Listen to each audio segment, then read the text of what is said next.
So here is the video for today. My journey to overcoming gang stalking, lessons learned. So, um, these are just the lessons that I've learned in the past that have helped me to overcome gang stalking to the point where I am 40 years old. I've never been evicted. I've never been incarcerated. I've never had to sleep on the street. I've never been shot, stabbed. I've never overdosed on drugs. I've never fathered a child out of wedlock. All these great things that happened in my life because I was able to overcome the impediment, which is gang stalking. So, I'll just get right into it. I'm not going to describe what gang stalking is. Either you believe that it exists or it doesn't, or you don't. So, either you believe that gang stalking exists or you don't. It's not. It's not a complex thing. You don't have to believe that it exists. You can say that I just made it up. Whatever you want to say, I support you 100%. So, that being said, here are the lessons that I've learned. First things first is that if you are a targeted individual, if you are a victim of gang stalking, chances are, like I've said before, 98 times out of 100, 98 times out of 100, if you are a victim of gang stalking, chances are that you are also mentally ill. Chances are you are also mentally ill. So if you come to somebody with a very specific and very specific, very uh, intentional, very maybe not realistic, but a very specific set of grievances or a very specific problem where a very specific action is happening in a very specific way, which is affecting you in a very specific way. If you have something that's specific, that's measurable, that's maybe not realistic, obviously it's not going to be realistic, but that's one thing. But on the other hand, if you believe that everything that ever happened to you from birth, good or bad, was a plot to kill you, if you are snapping at people for holding the door for you, or if you're snapping at people for giving you a free lunch or giving you free something, you're snapping at people for giving you a compliment, then that is a sign of mental illness. That's a sign of mental illness.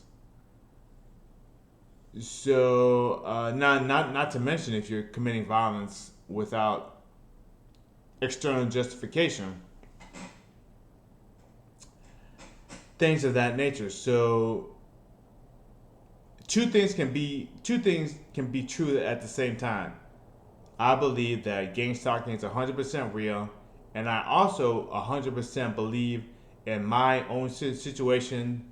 And in the case of 98 out of 100 of the target individuals that I met in the past, is that I and those individuals are literally mentally ill. So, like I said, two things can be true at the same time. Gang stalking is 100% real, and I am 100% schizophrenic. Both are true at the same time. So that's the first thing. So what I'm saying is that you can eliminate 50% of the effect of gang stalking. You can take away 50% of the pain of gang stalking just by accepting treatment for mental illness. All you have to do is say yes. So that's the first half. So the second half is you have to get rid of your ego. You have to get rid of your ego. And like I said, you have to get rid of your ego. Why is that? Because if you are, particularly if you're a black man, if you are a mentally ill person and you are seeking treatment for mental illness, first of all, for the in most cases, when you apply for mental health treatment, they're going to reject you. They're going to say you're not crazy enough.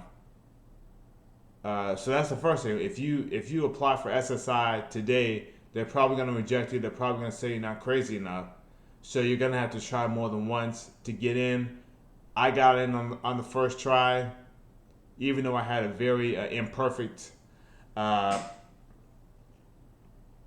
imperfect application. I had a very imperfect proposal or application to get in, but they really want you in. They really want you in if you're a black man. If you're like I said, they really want you in the program if you're a black man. If you're a white man, they'll tell you just get a job or try to make it on your own. But if you're a black man, they really want you to be dependent on the government.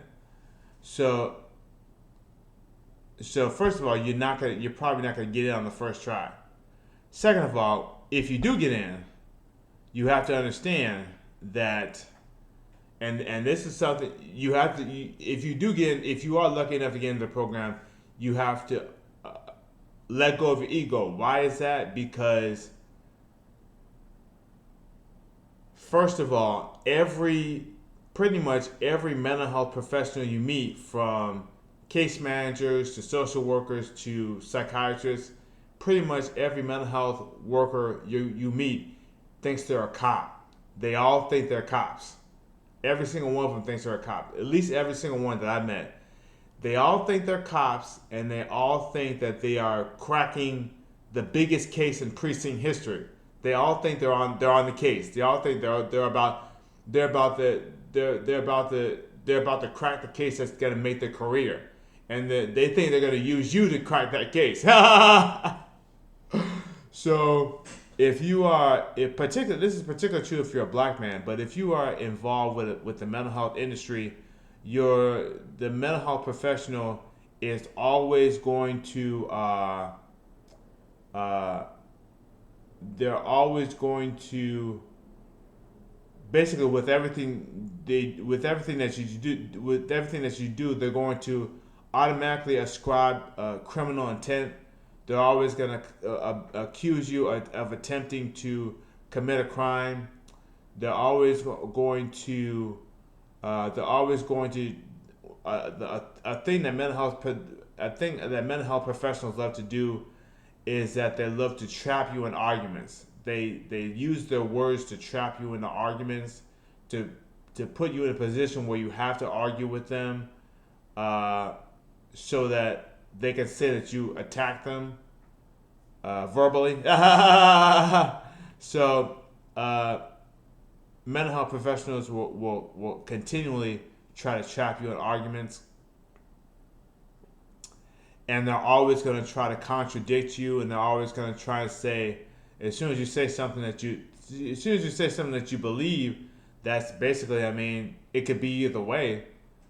It could be true or not true. As soon as you say something that you personally believe, they're gonna say that's not true. You're wrong. This, that. They're always gonna try to contradict you. They're always gonna ascribe criminal intent. They're always gonna claim that you were attempting to commit a crime when you weren't, and they're going to SWAT you at some point. They're going to SWAT you at some point. The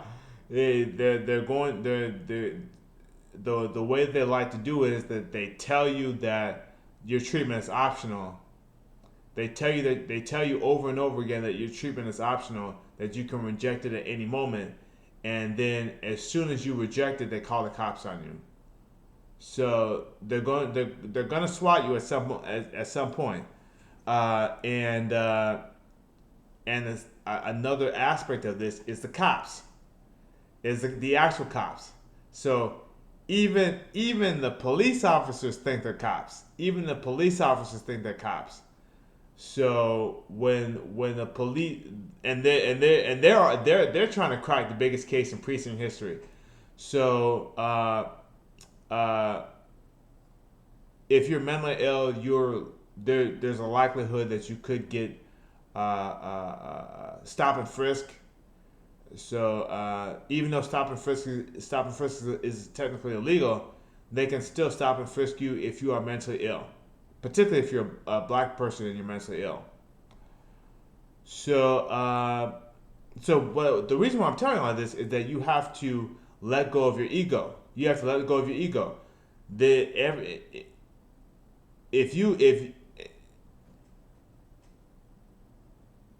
you are mentally ill and you are accepting treatment for mental illness, pretty soon people are going to find out that you have a mental health diagnosis.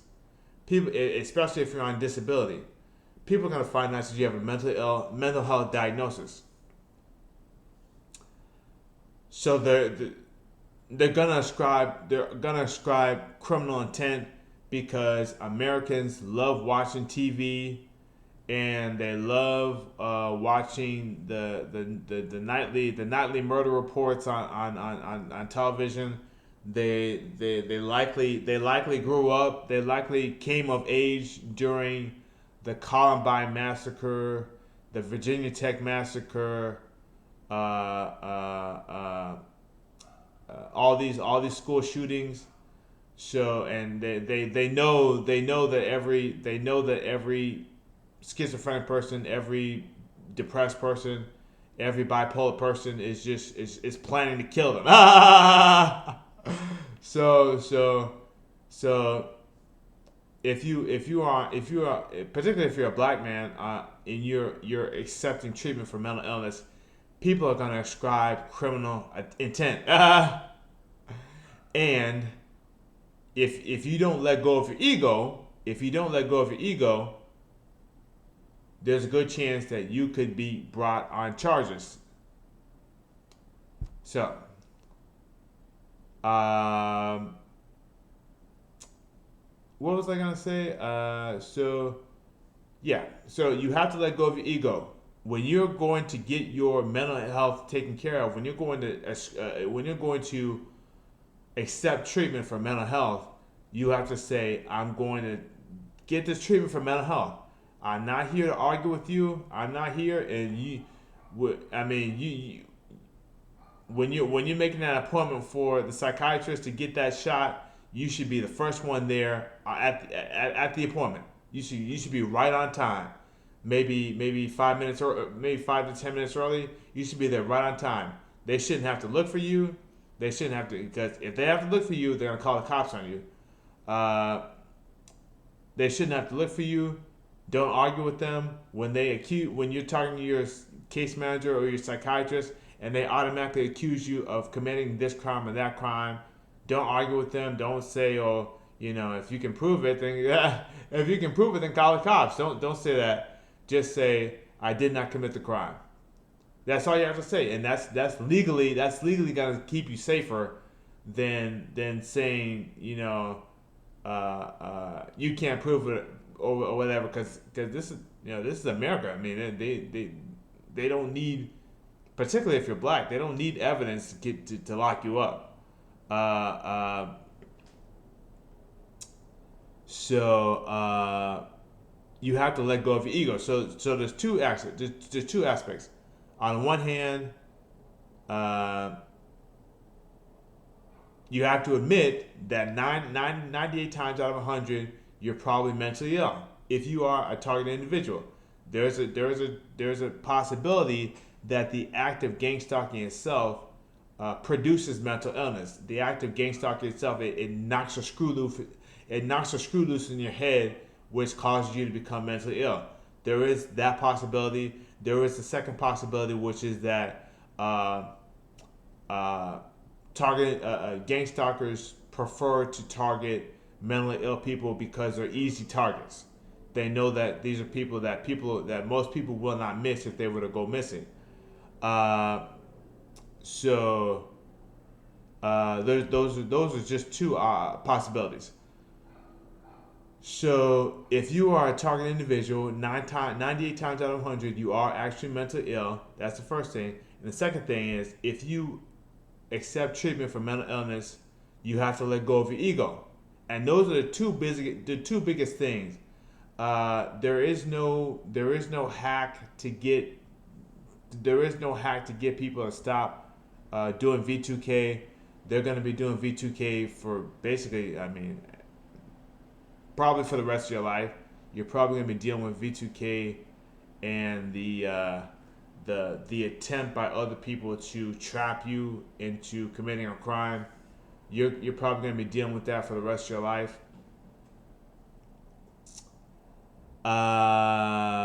And the street theater, things of that nature, you're probably going to be dealing with that for the rest of your life. The tinnitus, stuff like that, you're probably going to be dealing with gang stalking for the rest of your life. So, but it does get better. It does get better, especially if you're like me and you turn 40 this year. I just turned 40, and long story short, I just turned 40 this year. I did not suffer any of the hardships that my parents and my family went through. On an objective basis, I completely surpassed my entire lineage up to this point. Even going back to Africa, even from now all the way back to living in Africa, I surpassed my entire lineage. My entire lineage, every single one of them. Uh, and I did it without an income. I have zero income. I have zero taxable income every year. Um, so those are two things. Those are two things of how I overcame gang stalking. So like I said, there is no magic hack. You're not gonna putting on a tinfoil hat or some sort of helmet is not gonna prevent V2K and things of that nature. So that's all I wanted to say for this video. And I hope everyone has a great day. I hope everyone enjoys their. It's summer in Chicago right now, so I'm going outside. I'm taking walks in the park. I was drawing cars this morning.